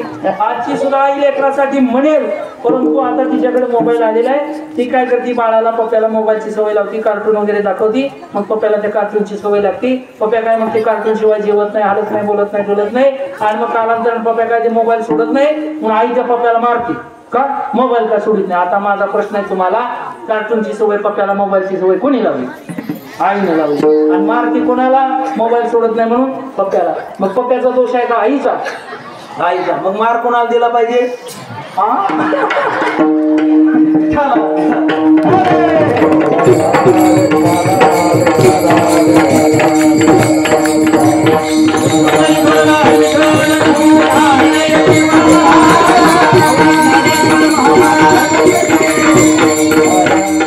मिनिटांमध्ये रामायणातलं समर्पण सांगतो. लखनजी येत आहेत सीता मातेसोबत आणि रामप्रभू सोबत जायला निघतायत. त्यावेळेला सीता मातेला अर्थात रामप्रभू त्या लखनजीला म्हणताय, तुम्ही सुमित्रा मातेची परवानगी घेऊन या. सुमित्रा मातेची परवानगी घ्यायला लखनजी जात आहे. त्यावेळेला रामप्रभू लखनजीला ती सुमित्रा माता म्हणते, आज माझ्या रामाचा राज्याभिषेक आहे. आणि अंगावर वल्कल कार्य धारण केली लखन. त्यावेळेला लखनजी सांगतायत, आई तुला काही माहिती नाही, प्रभू 14 वर्षाकरता वनात निघालेले आणि मग 14 वर्षाकरता तुझा भाऊ जर वनात निघालेला आहे, इथं तू काय करतोय? त्यावेळेला लखनजीने सांगितलं, मी तुझी परवानगी घ्यायला आलेलो आहे. सुमित्रा माता म्हणते, अरे लहानपणी मी तुला रक्ताचं दूध करून पाजलं, त्याचा तो हिशोब दिला नाही रे लखन. त्यावेळेला लखनजीच्या चूक लक्षात येते. आईचे पाय धरतात लखन आणि म्हणतात, आई मला क्षमा कर. त्यावेळेला लखनजी विचारतात, माझी काय चूक आहे? त्यावेळेला सुमित्रा माता म्हणते, अरे लखन, थोरला भाऊ वनामध्ये जर निघालाय, वनामध्ये त्याची पत्नी त्याच्यासोबत निघाली 14 वर्षाकरता, आणि तू जर मला न विचारता त्याच्या सेवेकरता वनात निघून गेला असतास तर मला माझ्या दुधाचा हिशोब मिळाला असता. पण तुझ्या अर्थी माझी परवानगी घ्यायला येतोस ना, त्या अर्थी तुम्हाला माझ्या दुधाचा हिशोब दिला नाही. त्यावेळेला लखनजीच्या चूक लक्षात येते. लखनजी म्हणतात, आई मला क्षमा कर. ऐका, समर्पण सांगतो तुम्हाला. लखनजीला सुमित्रा माता त्याची आई सांगते, लखन 14 वर्ष प्रभू तुझ्या सोबत आहे, लक्षात ठेव लखन, स्वप्नात सुद्धा कधी रामाविषयी काळी कपट भावना येऊ देऊ नको. त्यावेळेला लखनजी म्हणतात, आई स्वप्नात सुद्धा काळी कपट भावना माझ्या रामाविषयी येऊ द्यायची नाही असं तू म्हणते, मला सांग आई, स्वप्न कधी पडत असतं? लखनजीला आई म्हणते, स्वप्न झोपल्यावरती पडतं. आई, स्वप्न जर झोपल्यावरती पडणार असेल आणि स्वप्नामध्ये सुद्धा रामाविषयी काळी कपट भावना येऊ द्यायची नसेल तर हा सुमित्रेचा लखन प्रतिज्ञा करतो की 14 वर्ष झोपणारच नाही. न झोपण्याची प्रतिज्ञा लखनजीने केली. हे समर्पण काय थोडं आहे का महाराज? आता आज प्रश्न पडतो, हे रामायण ह्याच देशात घडले का? हे रामायण जे घडले ना, याच देशात घडले का? आज के इस इंसान कोई क्या हो गया, इसका पुराना प्यार कहाँ पर खो गया, कैसी मनहूस घड़ी है, भाइयों में जंग छिड़ी है, कहीं पे खून कहीं पे ज्वाला, जाने क्या है होने वाला, रोती है सलमा रोती है सीता, रोते हैं कुरान और गीता, आज हिमालय चिल्लाता है, जाने कौन सा होना आता है, दस लिया सारे देश को जहरी नागों ने, घर को लगा दी आग घर के चिरागों ने. दोन्ही भावामध्ये अशी भांडणं होत आहेत महाराज. त्यावेळेला प्रश्न पडतो, हे रामायण याच देशात घडले का? असं वैराग्य, असं समर्पण जे लखनजीचं समर्पण आहे, असं समर्पण जे भगतसिंहाचं समर्पण आहे, ते वैराग्य माझ्या जीवनामध्ये सुद्धा प्राप्त झालेलं आहे. ते केवळ संत संघाने प्राप्त झालेलं आहे. तेच माझ्या जीवनातलं खऱ्या अर्थाने परम भाग्य आहे. अभंगाच्या पहिल्या चरणात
संत संघ हाचीला. ऐका, या वैराग्याचे शास्त्राने काही प्रकार पाडलेले 2 मिनिटांमध्ये सांगतो. एक विवेकपूर्वक वैराग्य, दुसरं दृष्टीदोषपूर्वक वैराग्य, तिसरं अरुचिपूर्वक वैराग्य, चौथं भगवत रतीपूर्वक वैराग्य. ऐका बघा, विवेकपूर्वक वैराग्य म्हणायचं कशाला?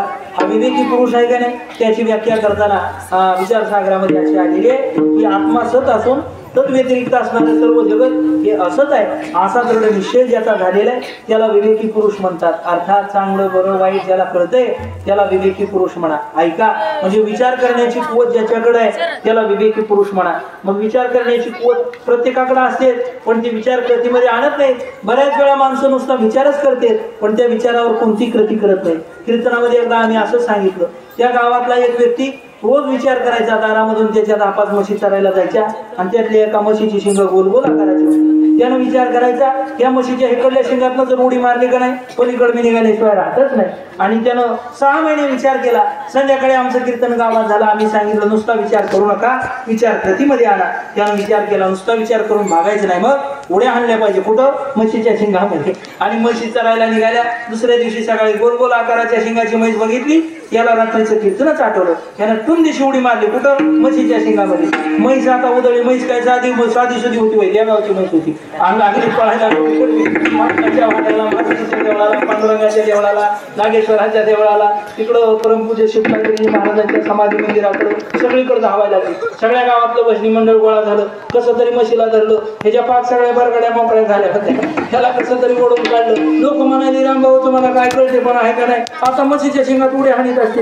एवढं वय झालं तुम्हाला, पांढरी केस झाली तरी कळना, जरा विचार तरी करायचा असलं काय करायच्या आधी. रामभाऊ सांगितलं, तुम्हाला काय वाटलं मी काय विचार केला नाही का? 6 महिन्यापासून हीच विचार करत होतो म्हटला. बघा, म्हणजे 6 महिने विचार कोणता करीत होता? म्हशीच्या शिंगात उड्या हाणायचा. विचार असा असला पाहिजे ज्या विचाराने आपला उद्धार झाला पाहिजे. सारा सारा विचार करा, उठा उठी नाम धरा कंठी विठोबा. सरावया पार भवती,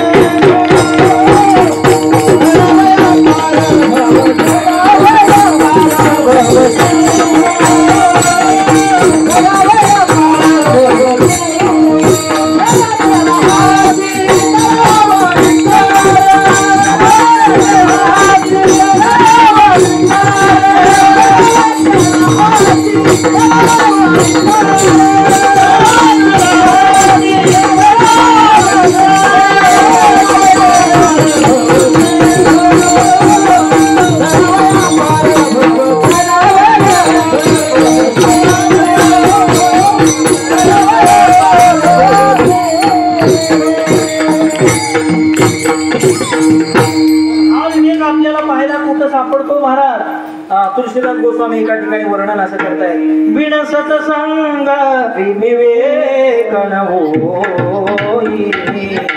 विवेक हा सत्संगाशिवाय होत नाही.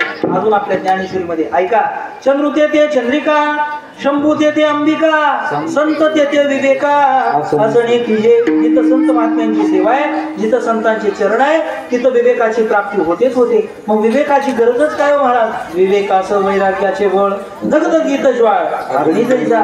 विवेकाचं वैराग्याचं बळ जर असेल का नाही, धगधगीत अग्नी जसं वैराग्य, तसं वैराग्य आपलं ताकदवान होतं महाराज. याला विवेकपूर्वक वैराग्य म्हणा. चला पुढचं वैराग्य दृष्टीदोषपूर्वक वैराग्य. आता बघा आपलं व्यवहारातलं सांगतो, एखाद्या व्यक्तीने जर साखर खाल्ली तर कशी लागते?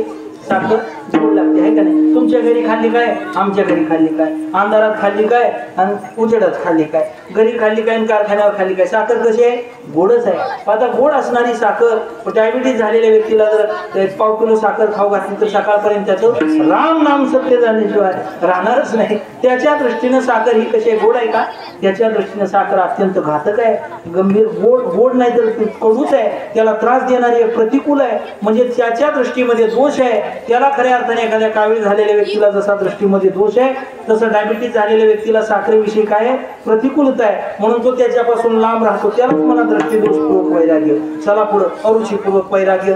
अरुची म्हणायचं कशाला? माऊली ज्ञानेश्वर महाराज वर्णन करताय, व मिलिया अन्ना लाळन घोटी जेवी रसना अंगण सुये अलिंगना प्रेताची. या एखाद्या प्रेताला एखादा व्यक्ती मिठी मारून बसतो. प्रेताला काय म्हणतो? असं कसं झालं देवाला, असं कसं काय केलं देवा? आता तिला त्यांचं काळी दोनच्या सर चाललेला असते. परंतु ते काय रडणं काय खरंय का महाराज? रडणं काय खरंय का? अजिबात नाही. जगामध्ये आपलं कोणीच नाही महाराज. एका उत्तर भारतातल्या कवीने वर्णन असं केलं, बेटा बेटा क्या करता है, बेटा तेरा एक दिन पड़ोसी हो जाएगा, मिट्टी का खिलौना मिट्टी में मिल जाएगा. माझं पोरग मुलगा झाला पेढे वाटा पेढे वाटा, तीच मुलगा मोठा झाला लाता घालायला लागला. आता काय वाटायचं? आणि मुलगा त्याचं लग्न झाल्याबरोबर काय करते? दुसरं घर करून राहते ह्यांच्याच म्हातारीच्या घरासमोर. आणि ह्याची बायको रोज भजे तळती आणि म्हातारीला टुकटुक माकर करते. वाट तुला जाऊ देत नाही तुम्हाला. आता काय माता मावल्या गेल्या, आमची पोरं तसली नाही, जरा उगं जम काढावं, थोडे दिवस जम काढायचा. सगळ्याच्या घरी कसलाच कार्यक्रम आहे, घरोघरी मातीच्या हे काय चुकलं बघा. लहान लेकराला सुद्धा म्हणी माहिती आहे. म्हणजे सगळ्याच्या घरी सारखीच अवस्था असते, चुकत कुणाचंच नाही. म्हणून करता मुलगा आपल्या कामाला येणार नाही. मग कोण? मुलगी तरी येणार आहे का? ऐका, बेटी बेटी क्या करता है, बेटी तेरी एक दिन जमाई ले जाएगा, मिट्टी का खिलौना मिट्टी में मिल जाएगा. आपली मुलगी एक दिवस जावई बापू गाडीवर फटफटीवर बसून फटफट जावई बापू झोपून जाणार. मुलगी सुद्धा आपल्या कामाला येणार नाही. मग कोण कामाला येणार आहे? काय म्हणले? आम्हाला मुलगा मुलगी काहीच नाही आणि आमचं शेजाऱ्याचं चांगलं जमतंय. कोणाला बंगवायला लावून काय गप्पा मारता? शेजाऱ्याचं तुमचं जमत असते. आता कोर्टामध्ये जे खटले घातले ते काय परदेशातल्या लोकांवर घातलेत का? शेजाऱ्यावरच घातलेले. ह्यानं माझा बांधच पडला, ह्यानं माझं कुठं वाटावरच कुठं गाडी चाडवी लावली, खिडकीला कुठं काय काय केलं. म्हणजे हे सगळं शेजाऱ्यावरच आपण खटले घातलेले. शेजाऱ्याने आपलं अजिबात जमत नाही. ऐका, पडोसी पडोसी क्या करता है, पडोसी तेरा एक दिन जला के चला आएगा, मिट्टी का खिलौना मिट्टी में मिल जाएगा. मग आपल्या या जगामध्ये कोण आहे? माता पिता तेरा कुटुंब कबीला, विपदा पडे पर कोई न किसी का, एक दिन हंसा अकेला उड़ जाएगा, मिट्टी का खिलौना मिट्टी में मिल जाएगा. मान मेरा कहना नहीं तो पछताएगा, मिट्टी का खिलौना मिट्टी में मिल जाएगा. मग या तावडीतनं कसं सुटायचं? आता त्याच्यावर उपाय सुद्धा सांगितला. अत्यंत सोपा उपाय आहे. ऐका, मनुष्य जन्म तूने पाया रे बंदे, कर्म न कर तू जग में गंदे. गंदे कर्म करायचं नाही म्हणजे काय? बांध कोरायचे नाही. गंदे कर्म करायचं नाही म्हणजे काय? दुधात पाणी घालून दूध विकायचं नाही. गंदे कर्म करायचं नाही म्हणजे 7 वारा नसताना सुद्धा अनुदान मिळवायचं नाही. आलं का आपल्या? आता शेतकऱ्यांचा दुसरा काय विषय असणार आहे? म्हणजे अजिबात वाईट कर्म करायचं नाही. मनुष्य जन्म तूने पाया रे बंदे, कर्म न कर तू जग में गंदे. बघा, जीवनामध्ये याच्यापेक्षा वेगळं दुसरं कोणतं सूत्र नाही. याच्यापेक्षा वेगळं कोणतं सूत्र नाही. हे जर सूत्र आपण सांभाळलं, जैसा बीज बोया वैसा ही फल पाएगा, मिट्टी का खिलौना मिट्टी में मिल जाएगा. आपण जर हरभरे पेरले तर आपल्या गावात ज्वारी वाक्य आहे का नाही? हरभरेच वागते. जे काय आपण पेरू तेच उगवत असते. केलेलं कर्म झाले, त्याची भोगा आली, उपजले मेले, ऐशे केली किंवा किती एक. म्हणून करता कर्मशास्त्र कुणाला चुकलेलं नाही, देवाला चुकलेलं नाही, संतांना चुकलेलं नाही, आपल्याला सुद्धा चुकणार नाही. लक्षात ठेवायचं. त्याच्या तावडीतून सुटणं अत्यंत कठीण आहे. वमिली या अन्ना लाळन गोटी जेवी रसना अंगण सुये अलिंगणा प्रेताची. हे कसं आहे असणार? अरुचीपूर्वक वैराग्य. अरुची निर्माण होते, एखाद्या पदार्थाविषयी विट निर्माण होतो. विटले हे चित्त प्रपंचापासून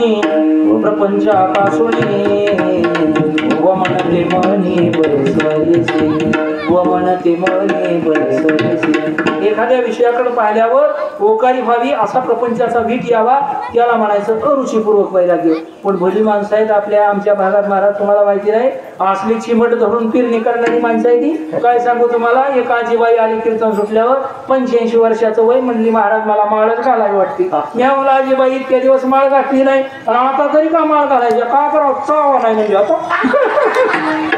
म्हणजे आता माळ कशासाठी घालायचे, दाताचा पत्ता राहिला नाही माळ घालायचे.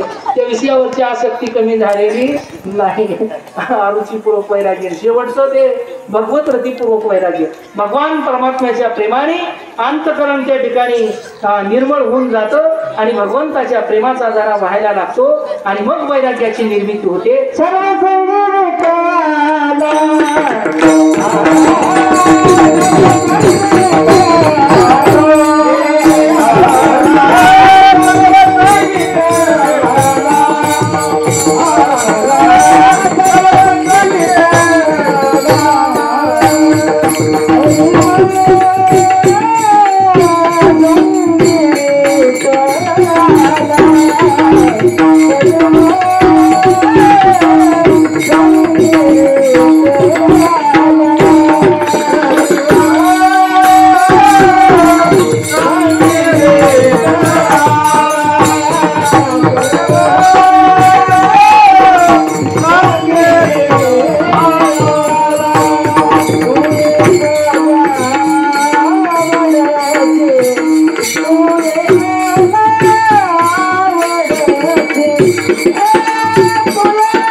पदार्थांचा वस्तूचा माणसाच्या जीवनामध्ये ज्यावेळेला भीत येतो, खऱ्या अर्थाने भगवंताविषयी प्रेम वाढायला लागतो.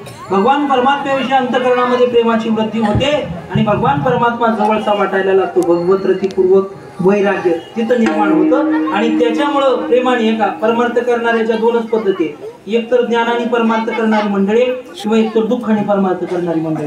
दुःख झालं म्हणून पुन्हा वारीला जायचं, संसारात काही नाही म्हणून वारीला जायचं, किंवा ज्ञान झालेलं आहे याच्याशिवाय दुसरं खरं नाही. तुका म्हणे तुझी खरा म्हणजे ज्ञान झालेलं आहे म्हणून परमार्थ करायचा, वारी करायची. अर्थात एक तर ज्ञानाने परमार्थ करणारे किंवा दुःखाने परमार्थ करणारे, याच्यापेक्षा तिसरा वेगळा सापडतच नाही. म्हणून करता भगवान परमात्म्याची त्या ठिकाणी अंतःकरणामध्ये प्रेमाची वाढ झाली किंवा भगवान परमात्मा जवळचा वाटायला लागतो, त्याच्याविषयी आवड निर्माण होते, त्याच्याविषयी प्रेमाची उत्पत्ती होते. गोपिका कृष्ण परमात्म्याची आठवण करतात वारंवार. भगवान परमात्म्याचं नुसतं नाव जरी काढलं तर डोळ्यातून अश्रूच्या धारा व्हायला लागतात.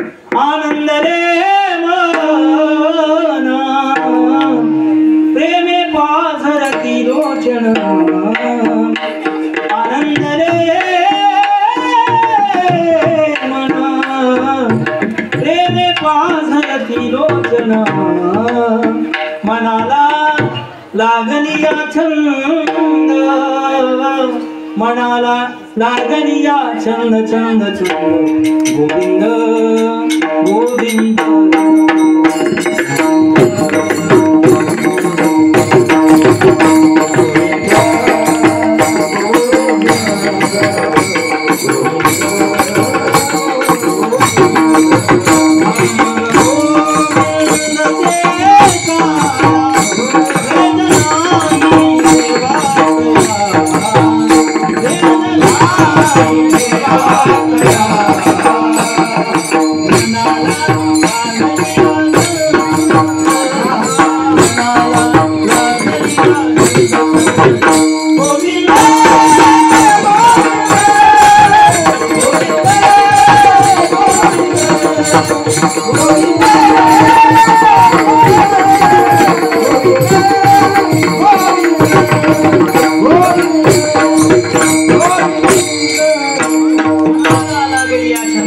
गोविंद गोविंद अशी अवस्था भगवान परमात्म्याच्या प्रेमामध्ये होते आणि म्हणून करता लाली मेरे लाल की जित देखूं लाल लाली मेरे लाल की जित देखूं लाल लाली देखने मैं भी हो गई लाल कृष्णाची आठवण काढणारी गोपिका दही दूध काय लागेल तिनं सगळीकडे कृष्णाचं दर्शन व्हायला लागलं आणि आता म्हटली पाऊल कुठं टाकू पुढं आणि पुढे जर पाऊल टाकला तर देवाच्या अंगावर पडेल आणि देवाला लागेल की म्हटली आणि मग मी सगळीकडे मला कृष्णाचं दर्शन व्हायला लागले इकडं कृष्ण आता हरी बाहेर हरी हरीने घरी कोंडले हरीने कामा घातला चिरा वित्तवरा मुकविले कहा पगडारू देखे अनेरा देखे तो सब वहीने घेरा कहा पगडारू देखे अनेरा देखे तो सब वहीने घेरा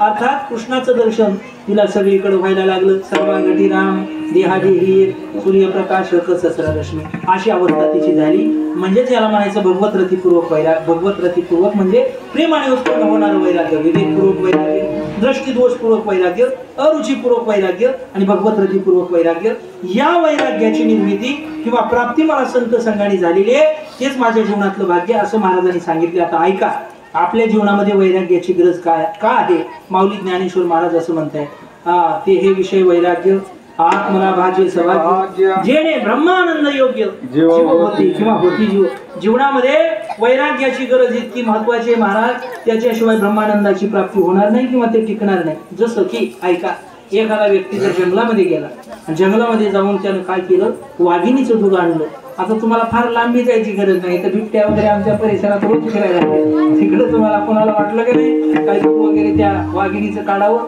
तर ती बिबट्या असला तर तिथं तुम्हाला दूध काढता येईल ऐका वाघिणीचं दूध ते वाघिणीचं दूध साठवण्याकरता आणि खऱ्या अर्थाने खापराचं भांडं चालत नाही अगदी चांदीचंही भांडं चालत नाही पितळाचं चालत नाही सोन्याचं भांडं लागतं म्हणे नुसतं सोन्याचं नाही शुद्ध सोन्याचं भांडं असावं लागतं सोन्याच्या भांड्याशिवाय शुद्ध सोन्याच्या भांड्याशिवाय खऱ्या अर्थाने वाघिणीचं दूध टिकत नाही तुम्ही म्हणाल महाराज तुम्हाला कसं काय माहिती सकाळी जावा वाघिणीचं दूध आणा आणि दुसऱ्या भांड्यात ठेवून पहा आणि मग मला सांगा फोन करून कुठल्या भांड्यात टिकते किंवा नाही आहे का नाही काही लोक एवढे शूरवीर असते एक व्यक्ती बायको पुढे तलवार फिरवायला लागला अशी बायको म्हटल्यावर माझ्या पुढे काय तलवार फिरवता तिकडं उसाच्या भाडात बिबट्या आलाय म्हटले जावा की त्याची शिकार करून आला गेला बिचारा राग आणि शिकारच करून आला येताना त्या वाघाची शेपटीच घेऊन आला बायको पुढे टाकली ती शेपटी बघ म्हटला तुला काय वाटलं मी शूरवीर नाही ती वाघाची शेपटी आणली शिकार करून त्याला बायको म्हटलं अहो खरंच की तुम्ही खूप शूरवीर आहात पण का म्हटले तुम्ही वाघाचा जबडा आणला नाही नक्की आणलं नाही कातडी आणली नाही तुम्ही वाघाची शेपटीच घेऊन आले त्याला तो म्हणायला लागला ते बाकीचं साहित्य अगोदरच कोणतरी नेलेलं होतं म्हटला तेवढी शेपटीच तेवढी राहिली होती तेवढीच मी घेऊन आली नाही असल्या व्यक्तीला शूर म्हणतात का शूर आम्ही सरदारा म्हाला काय कुणाची भीती देवदेशन धर्मापायी प्राण घेतलं हाती शूर आम्ही सरदार म्हाला काय कुणाची भीती असा असतो शूर महाराज कसा असतो धन्य धन्य शिवाजी शूर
एखादा व्यक्ती जर वनामध्ये गेला, त्यानं वाघिणीचं दूध आणलं, वाघिणीचं दूध साठवण्याकरता खापराचं, पितळेचं, चांदीचं भांडं चालत नाही, शुद्ध सोन्याचं भांडं लागतं. शुद्ध सोन्याच्या भांड्याशिवाय वाघिणीचं दूध टिकत नाही. जसं सोन्याच्या भांड्याशिवाय वाघिणीचं दूध टिकत नाही, तसं वैराग्याच्या भांड्याशिवाय ब्रह्मज्ञानाचं दूध टिकतच नाही. म्हणून खऱ्या अर्थाने वैराग्याची जीवनामध्ये अत्यंत गरज आहे. तेच भाग्य माझ्या जीवनात संत संघाने प्राप्त झाले. का हो महाराज, तुम्हाला जसं ते भाग्य प्राप्त झाले, आम्हाला जर संतांचा सहवास घडला, संत आमच्यावरती कृपा करतील का? दुसऱ्या चरणामध्ये महाराज सांगतात, संत कृपेचे हे दीप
साधका निष्पाप. सर्वांनी मोठ्या प्रेमाने भजन करायचंय.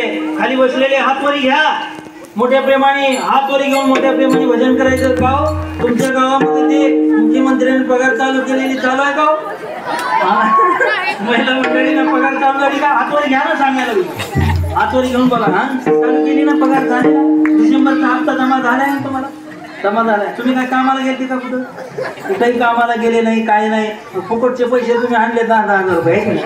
मग असे आलेले पैसे महाराजाच्या पायावरचे पैसे व्हायला का? आमचा आशीर्वाद लागेल तुम्हाला. हातवर घ्या, मोठ्या प्रेमाने भजन करायचं. विठोबा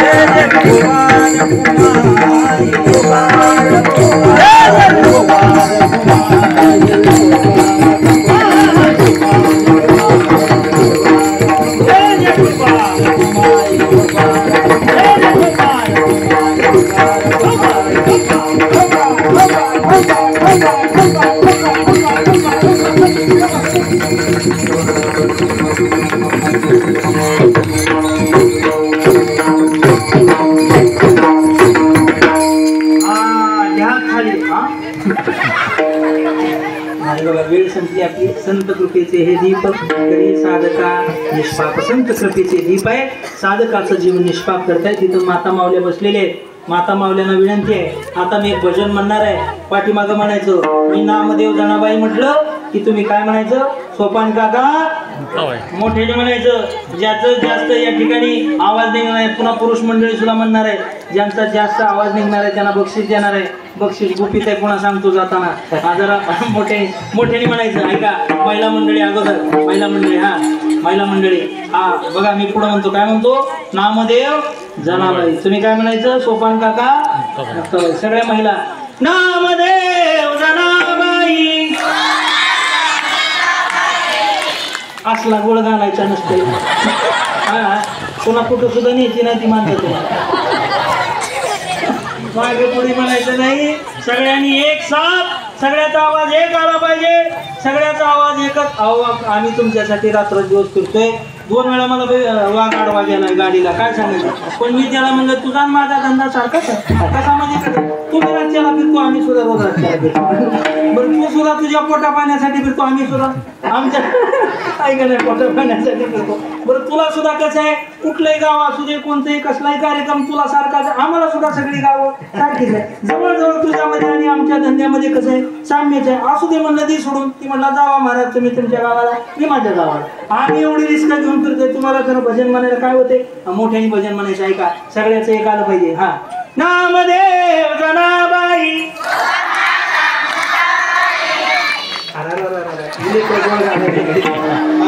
तुम्ही ह्यांच्या माग चालायचं पुढं नसते पिरणे आधी पुन्हा असं नसते ह्यांना अगोदर मोठ्या मोठ्या महिलांना म्हणू द्या हा नामदेव जनाबाई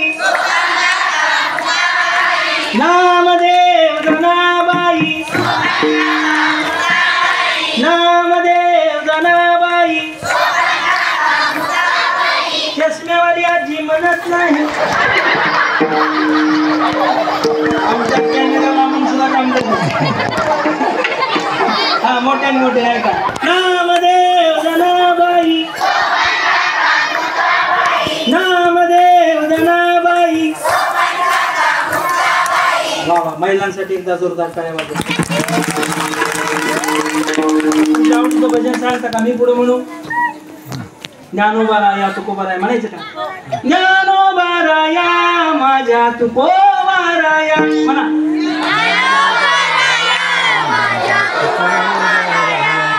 तुम्हाला तर कोणी सुद्धा कुठं येणार जरा एक साथ मला एक साथ सगळ्याचं एक आलं पाहिजे ज्ञानोबाराया माझ्या तुकोबाराया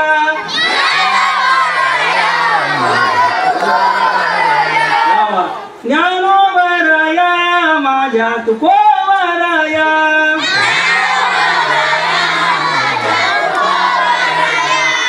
सर्वांनी पुरुष मंडळीसाठी जोरदार टाळ्या वाजवा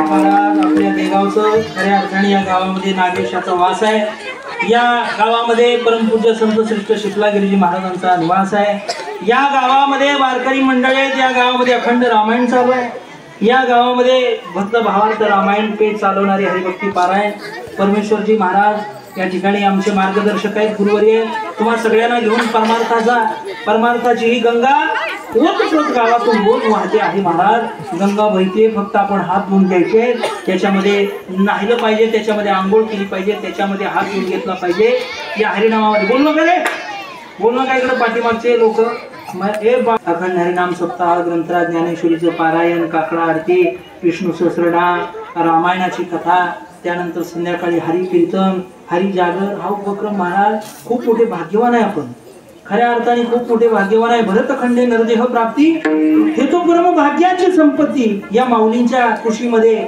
या तुकाराम महाराजांच्या कुशीमध्ये सद्गुरु जोग महाराजांच्या छायेमध्ये आपल्याला जन्म प्राप्त झालाय अरे खूप मोठे भाग्यवान आहे आपण आपल्या हाकेच्या अंतरावरती सावतामाळी महाराजांचा निवास आहे हाकेच्या अंतरावरती महाराज लवळा कुर्मदास महाराजांचा निवास आहे हाकेच्या अंतरावरती धामणगावच्या मोदी महाराजांचा निवास आहे हाकेच्या अंतरावरती संत शिपलागिरीजी महाराज आहे खूप मोठे भाग्यवान आहे रे गळ्यामध्ये पवित्र तुळशीची माळ घाला कपाळाला बुका लावा कपाळाला गंध लावा कपाळाला बुका लावा कोणाला बुका लावायचा प्रयत्न करू नका हात जोडून सांगतो फक्त कोणाला जीवनामध्ये फसवू नका आपल्या जीवनाची परमार्थाची दोरी आहे का नाही ते आपल्या हातामध्ये ठेवा निर्व्यसनी जीवन जगा रे जीवनामध्ये दुसरं काही नाही जीवनामध्ये फक्त हरिनाम महत्वाचं आहे या देहाचा फक्त आणि फक्त अत्यंत साध्य जर काय असेल आत्यंतिक दुःखाची निवृत्ती आणि परमानंदाची प्राप्ती असं तुम्ही कधी ऐकले का तुम्ही ऐकलं असेल कदाचित श्रीमंताच्या घरी जेवणासाठी अनेक पदार्थ असतात गरीबाच्या घरी जेवणाकरता साधे पदार्थ असतात श्रीमंताचं जेवण वेगळं आहे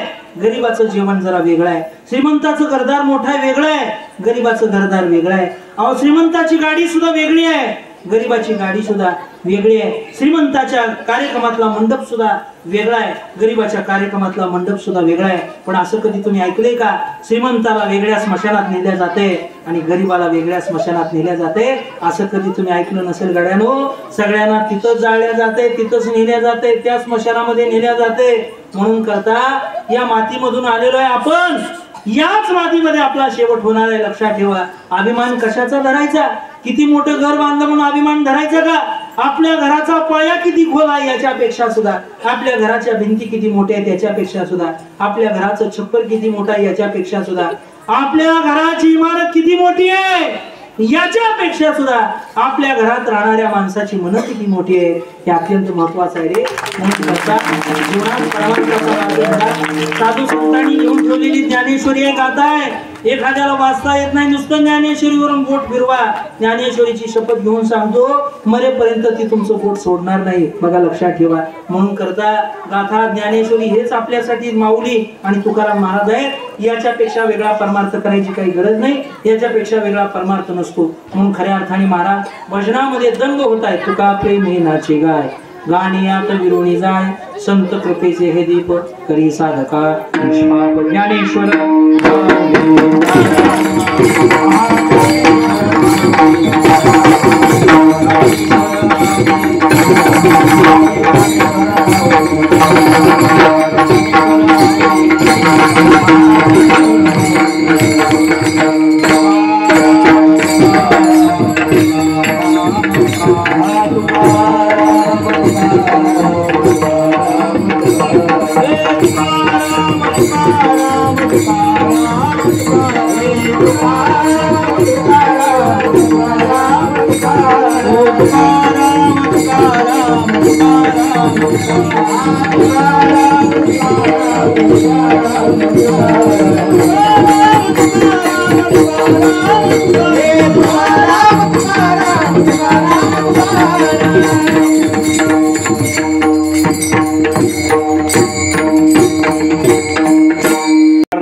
मदन आबा राऊत, सुरेश आतकरे, तात्या शिंदे, तानाजी लोंढे, विठ्ठल संभाजी आतकरे, दाजी दगडे, देवीदास जाधव यांनी लवकरात लवकर इथे यायचं आहे. तत्पूर्वी आपलं थोडंसं तीही ते पोचेपर्यंत या ठिकाणी जे हे चॅनलवाले आलेले आहेत ते आपला माझा भाव माझा देव, हां ते चॅनल आहे. त्यांचे खूप म्हणजे ते रेकॉर्डिंग करतात आणि पुन्हा ते आपल्याला यूट्यूबवरती हा उपक्रम जसा आहे तसा पूर्ण आपल्याला ऐकायला मिळतो, पाहायला मिळतो. हे आमचं चॅनल आहे काय, राजन महाराज काशीद ऑफिशियल चॅनल आहे. त्याला लाईक करा, शेअर करा, सबस्क्राईब करा. बरोबर. अरे बापरे. माझा भाव माझा देव त्या युट्यूब चॅनलला सुद्धा काय करा, लाईक करा, शेअर करा, सबस्क्राईब करा. विश्व माऊली आहे, हां विश्व माऊली लाने महाराजांचा आहे. त्याच्यावरती आपल्याला हा जसा आहे तसा संपूर्ण उपक्रम हरिपाठासह आपल्याला पूर्ण ऐकायला मिळणार आहे, ऐकायला मिळणार आहे. बरोबर, आनंद वाटला. धन्यवाद तुम्हालाही आणि माळी मामालाही धन्यवाद. तर प्रथमतः या ठिकाणी पहिले एक अन्नदाते आहेत, त्यांचा फक्त एक थोडासा सत्कार करायचा आहे. सुरेश उत्तम आतकरे पहिल्या दिवसाची पंगत आहे, त्यांना महाराज या ठिकाणी शाल श्रीफल देत आहेत. त्यांना फोटो द्यायचा आहे, त्यांना फोटो माऊलीचा फोटो आणि श्रीफल त्यांना द्यायचा आहे. तसेच तानाजी संभाजी लोंढे यांना शाल श्रीफल द्यायचा आहे, त्यांना फोटो द्यायचा आहे. हे बरोबर आहे. आणि त्यांचे फोटो घ्या, म्हणजे फोटो माघारी घ्या नाही, आपण मोबाईलमध्ये फोटो घ्या.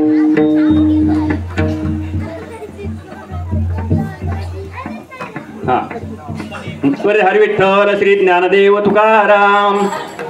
यानंतर तानाजी संभाजी लोंढे त्यांना फोटो दिलेला आहे, त्यांना शाल आणि श्रीफल अर्पण होतंय. सगळी बोलवा कोण आहे तिथे.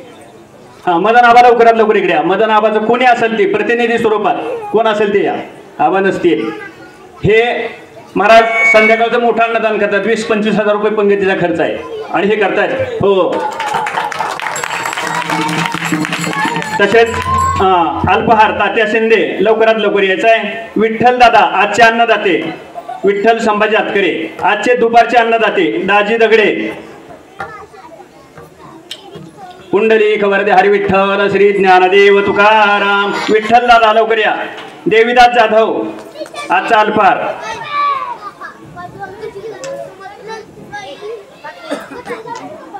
तुळशीदास दगडे यांचाही या ठिकाणी सत्कार होतोय. त्याचप्रमाणे हे महाराजांचा चॅनलच्या वतीनं तुमच्या चॅनलचा शाल श्रीफल देऊन महाराजांचा सत्कार करा आपल्या कमिटीतले कोणीतरी चॅनलचा म्हणून. आणि पुन्हा ते माझा भाऊ माझा देव ते मी 2-3 वर्षापासून करतायत. त्यांनी ही समोर यायचं. या या या महाराज आपले या. हा द्या देवीदास जाधव दे त्यांना श्रीफल.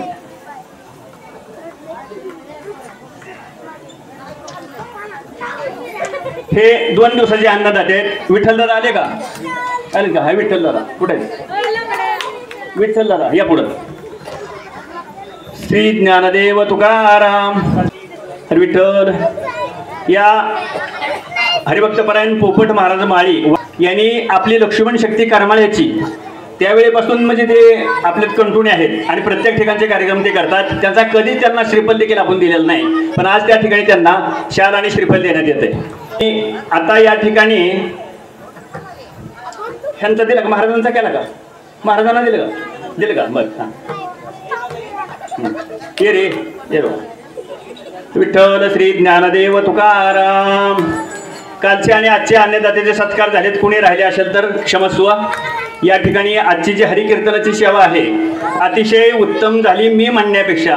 तुम्ही सर्वांना तर हे श्रुत आहे महाराजांनी अगदी सर्वांना हसत खेळत अनेक प्रकारचं म्हणजे रामायणातलं समर्पण सांगितलं, आणखी इतिहासातले काही समर्पण सांगितली, भगतसिंगाचं समर्पण सांगितलं. तसं आपल्याही जीवनामध्ये समर्पण असल्याशिवाय आपल्याला कुठल्याही पुढची प्रकारची आणि पुन्हा कर्मही सांगितलं जे तुम्ही कराल तेच पुढे उगवणार आहे. मग प्रत्येकाने एवढंच लक्षात ठेवा महाराजांनी सांगितलं जे पेरलं ते उगवतंय. मग आपण काय पेरायचं हे आपण ठरवा. पेरण्यासाठीच हे सगळं आहे, इथंच पेरणी करायची आहे. आणि म्हणून आता मी अधिक न बोलता महाराजाचं खूप खूप या ठिकाणी अभिनंदन करतो. बोले तैसा चाले हो किंवा आत बाहेर निर्मळू सूर्य जैसा सोजळू तत्वार्थीचा पायळू देखना जो असं अग्रणी व्यक्तिमत्व या ठिकाणी कुमार महाराज आहे. ते आता पुढे 7 दिवस येणार बी आहेत, त्याच्याबद्दल काय नाही. आणि दुसरे महाराजांचे साथीदार समोर असल्यामुळं राहिले बोलायचे. या ठिकाणी सोमनाथ महाराज कर्डिले फार गोड कीर्तनकार, सगळीच कला त्यांच्यामध्ये आहे आणि तेच सुद्धा या ठिकाणी आपल्याला लाभलेले आहेत. त्यांचाही खूप खूप मनापासून धन्यवाद. ठीक आहे, महाराजांची इच्छा आहे कुमार महाराजांना सत्कार करतायत. पूजन म्हणा, सत्कारापेक्षा महाराजांचं पूजन महाराज करतायत. आणि आपल्या या भागाचं भूषण आहेत कुमार महाराज. म्हणजे यांना उपमा कुठली द्यायची झाली तर ते असे आहे की हे श्रावण बाळ आहेत. त्यांनी आई वडिलांची अशी सेवा केली. 3 वर्ष अंतरुणावरती आई त्यांची खेळून होती. पूर्ण 3 वर्ष सगळं त्यांनी कधी म्हणजे हे केलं नाही. आईची एवढी मनापासून सेवा केली. आणि म्हणून असं पुत्ररत्न ज्या मातेच्या कुशीत जन्माला झालं अशा पुत्राचा सत्कार एका रामायणाचार्य महाराजांच्या हातून होतोय आणि आमच्या सत्तामध्ये होतोय. हे आमचं भाग्य आम्ही समजतो. रामकृष्ण हरे.